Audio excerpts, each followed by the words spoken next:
Okay, so the book that I chose is called Spice: The History of a Temptation, and it's a historical telling of the commodity of spices through the human perception instead of doing it through politics, economics, and colonization. So this book talks about spices such as pepper, cinnamon, ginger, nutmeg, and cloves, among others. It tells a lot of narratives from like historically, archaeologically, mythically, and through literature. I read this book for a class last year, and I enjoyed it very much. I think it's a useful way of studying world history and important themes such as like the Silk Road and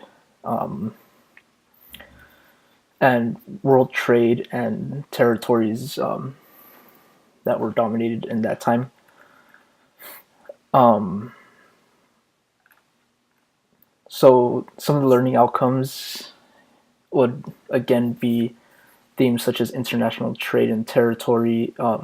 They will be more knowledgeable of how goods and services were passed around from East Asia to Europe, and they will also be more aware of where food comes from, and will continue to question how certain foods were created and passed on through cultures and history. So, by reading this book, students should be, or I would have students just answer questions while reading the book instead of just having them read through the book. I would like introduce it by maybe questioning how the students how food plays an important part in their life, and maybe ask them how they think certain foods were passed down culturally and through their family. Um,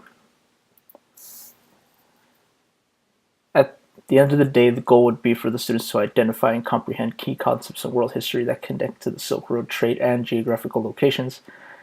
And I would also have them do a group project at the end, which is similar to the one that I did in my class, where they research a dish and write a paper on it, grab primary and secondary sources, telling us telling the class about where the ingredients from that dish came from. So, for example, I did a dish called sholent, which is comes from Jewish culture, and it was basically a stew and had all these different ingredients, and we just described where all those ingredients came from, and that's basically what the students would be doing.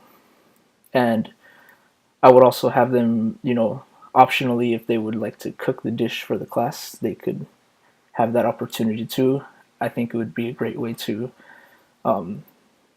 get more hands on for them. And yeah, I feel like this is a very good book to use. I feel like it would be useful for research, especially distinguishing primary and secondary sources, and just learning world history as a whole without it being too boring, or how other students would maybe describe history as being boring.